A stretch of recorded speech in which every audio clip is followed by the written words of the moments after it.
Yan, dito tayo sa dating pwesto. Pero may boat dito, parang mga PVC pipe lang eh. No? Labang boat to, parang isa atin ah. Pero may makina rin siya. Yun, eh. No? Magandang araw sa inyong lahat. Sa ngayon, nandito na naman tayo sa Cows Pier. Yan, magbabaka sakali na naman tayo. Wala pang tao. Parang medyo malamig, saka medyo malakas ang hangin. Pero nung tinignan ko, mabababa naman ito mamaya. Mawawala yung hangin. Ang high tide, mga 11 pa, 11 to 12. Maano pa, pasikat pa yung araw. Maganda kasi yung ganyang panahon, pagpasikat ang araw. Wala pa tao. Pero ang ganda nung ano. Titingnan natin pag sumikat yung araw. Doon tayo sa pwesto natin sa ilalim, pa high tide kasi. Ayan, dito tayo sa kanan. Kasi pa ano eh. Pa high tide ang habol natin eh. Low tide pa ngayon, mamaya pa high tide. Kaya dito muna tayo. Pwede naman doon. Kasi low tide pa eh. Pero doon kasi umaano yung ferry. Dito na lang tayo. Dito kasi yung pag ano, pa high tide maganda rito eh. Pag maga. Yan, mag-set up lang tayo. Punta tayo dyan sa dating pwesto natin. At pag sumuha ng araw, pakikita ko sa inyo. Ganda eh. Ayan o, yan na yung araw oh. Ang ganda ng sunrise talaga oh. Pa ano yung araw. Pa labas. Ganda eh. Pero medyo maalon, medyo may hangin ng konti. Pero mamaya mawawala din yan. Marami rin naglalakad doon sa tabi ng beach. Ayan. Wala pa naman nagpipishing, ako lang. Wala nga tayong matyaga eh. Ayun yung mga tao rin doon. Pero inaano ko yung sunrise, ang ganda eh. Ganda pa ganyang paano yung araw. Palabas ano. Medyo malamig ng konti, 8 degrees eh. Pero mamaya ano din siguro yan pag nagka-araw. Yan, magbabantay muna tayo. At wala pa eh. Wala pa tayo nahuli. Yan na mga kaibigan, aalis na tayo dito sa ano, sa Cows. Wala akong nahuli rito. Malakas ang hangin eh oh. Grabe ang hangin sa ano. Maalon masyado. Wala talaga kahit dito sa kabila, kahit sa kabila wala eh. Kaya ano na lang, susubukan natin dun sa ano, sa reel, baka ano. Pero kung malakas din, wala tayong gagawa eh. Yan, lilipat tayo. Naka-pack up na ako, walang mahuli talaga. Yung mga nag-fishing doon, umalis na rin eh. Yan o, pupunta tayo sa ano, sa reel. Susubukan naman natin doon naman tayo sa reel sumubok. Dito, wala talaga sa Cows. Malakas ang hangin. Pero maganda yung araw. Maaraw, kaya lang, yun nga, ano, malakas ang hangin. Saka malakas yung alon. Walang kumagat kahit isa eh. Hanggang mamayang gabi pa to, hanggang bukas pa yata itong hangin. Titingnan ko sa ano, sa reel kung meron. Ayan na mga kaibigan, dito naman tayo sa reel. Medyo mahangin din. Reel naman tayo, subok naman tayo. Pero para may mga boat doon, titingnan lang natin. Baka dito na ako hanggang hapon siguro, tingnan natin. Yan, dito tayo sa dating pwesto. Pero may boat dito, parang mga PVC pipe lang eh. No? Labang boat to, parang isa atin ah. Pero may makina rin siya. Yun, eh. No? Project, ano to? Sanda, mga PVC lang siya eh. Parang homemade lang to eh. Pero nanghuhuli din ng ano yan, may mga ano siya eh. Ewan ko, saan galing tong boat na to. Sino nyo?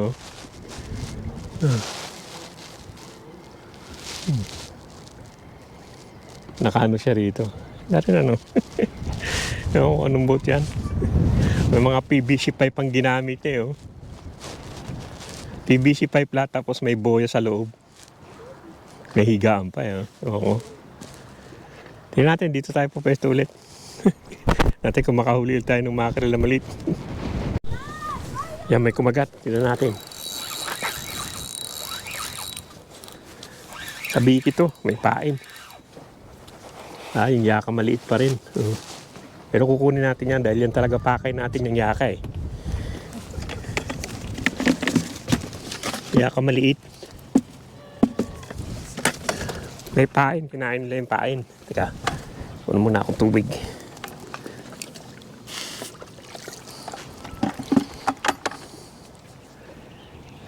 Ayan siya. Yaka pa rin. Yung ano, maliit na yaka. Ano, sarap prito. Sila may pain eh. Yan, meron palang may flathead. Dalawa. Galing ah, dalawang flathead oh. Yan oh. Flathead, dalawa. Yan oh. Yan ko kung ano size nito eh. Pero titignan muna natin. Yan, dalawang flathead. Kame oh. Dalawa sila. Nandito pala yung flathead. Tignan natin. Flathead 27 pala. 27 ang flathead. Yan. Dusty flathead. Flathead all species except dusty. 27. Tignan natin kung abot yan ng 27. May tinik to eh. Uy. Uy. Muntik na ako.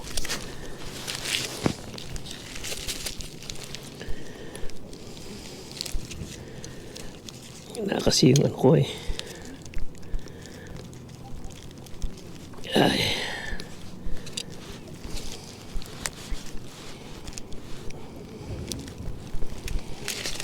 Tagal na.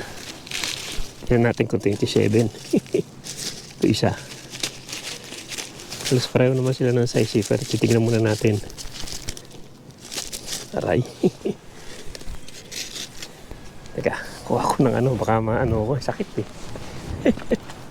Uy, uy. Oh. Yeah, they're flathead. They are, aren't they? Yeah. But they have to be 27 though.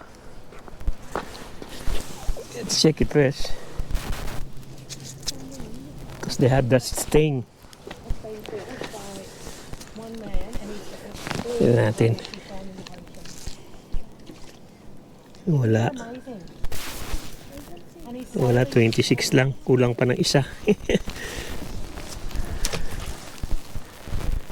Oh. Isa, wala. Mas maliit to eh. 27. Dami tumitingin doon sa boat eh. Para kasing ano eh. Parang tourist spot siya eh. Yan, meron na naman tong malaki. Tignan natin, baka flathead. Karamihan dito flathead eh. Sana malaki-laki eh. Ewan ko kung ano to, hindi ko nakita. Hindi ko pa na ano. Hindi naman malakas ang kain niya eh. Kaya hindi snapper to. Alam bang flathead na naman to.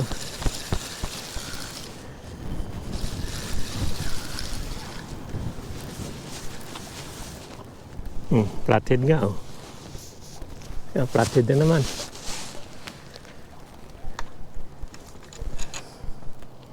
Kaya tignan natin.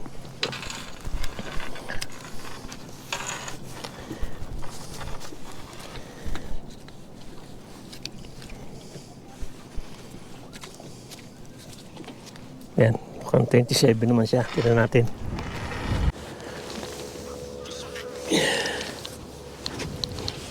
Yan, may ano, sukatin natin ito isa. Teka. Wala kasi akong flash eh. Wala, laglag. Sukatin muna natin to. 27 ang ano eh. Madaming flathead dito pero parang mga undersize eh. Yeah, 20 ano lang oh. 25. Mga 25, 26 kulang pa ng 1. Balikan natin. Maraming flathead kaya maliliit eh. Kulang ng 1.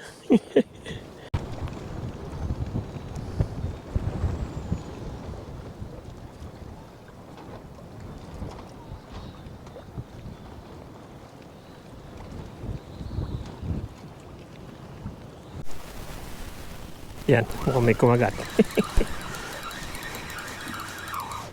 Ito, mackerel na naman. Oh.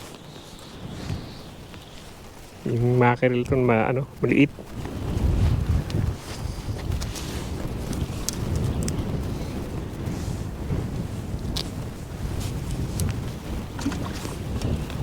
Isa lang, ginagalaw-galaw eh. Yan. Tingnan natin to. Yun pa rin. Yaka pa rin. May Australian salmon to, hindi yaka.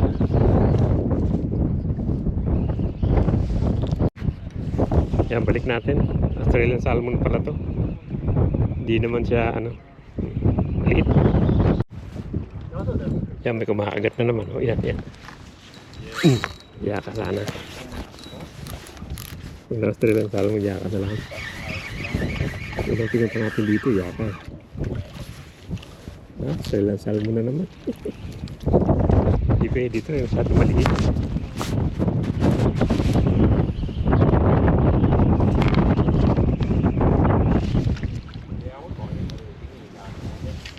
Wala na yung mga yaka.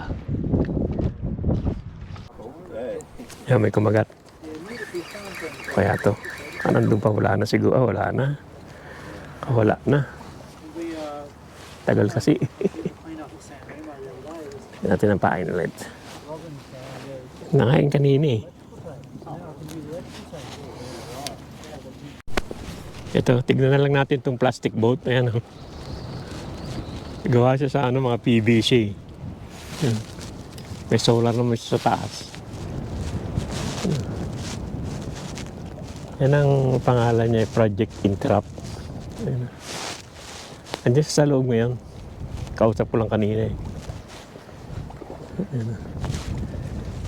Pwede naman siyang kayak doon sa kabila. Tapos meron din siyang pang wind. Lakas ng loob niya, no? Galing pa raw ng ng Hobart. Tapos pupunta sa susunod pupunta daw siya sa Sydney. Yan lang gamit niya. Lakas ng loob, no? Pero okay naman daw yan. Nakaregister naman daw yan.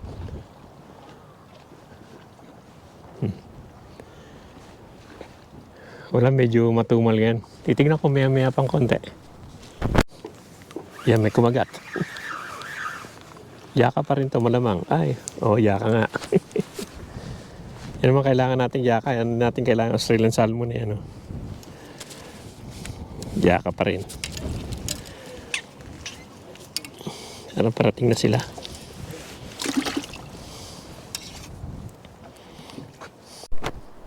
Yan, may kumagat na naman. Yaka na naman to. Parang dumarating na sila ngayon. Hapon na eh.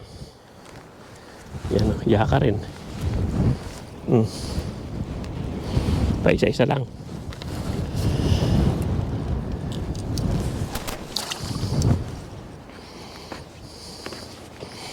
One by one.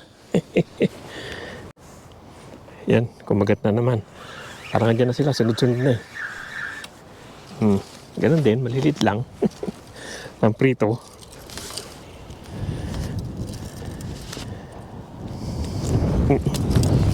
Lok ni.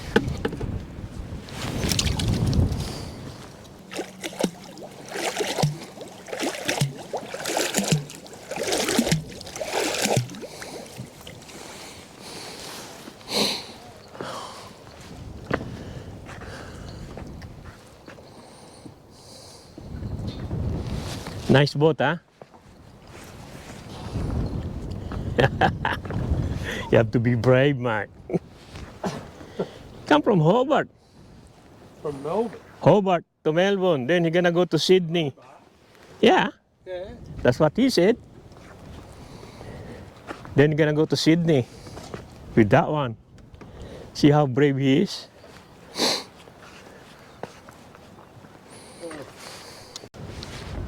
Ayan na mga kaibigan, hanggang dito lang yung vlog natin dito sa reel at wala, medyo mahina rin. Ang lakas kasi ng hangin, saka malakas yung agos.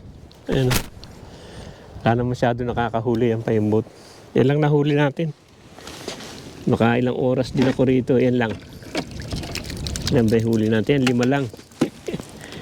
5 lang yung huli natin ngayon, wala masyado talaga. Dahil malakas yung agos. Malakas pa yung hangin. Yan. Ayan o, sige o, hanggang dito lang at magliligpit pa ako. Maraming salamat sa panonood. Sana okay magsama manood sa pinakikita ko sa inyo. Medyo uwi na ako talagang medyo saka lumalamig na eh. Yan lang huli natin, 5 lang.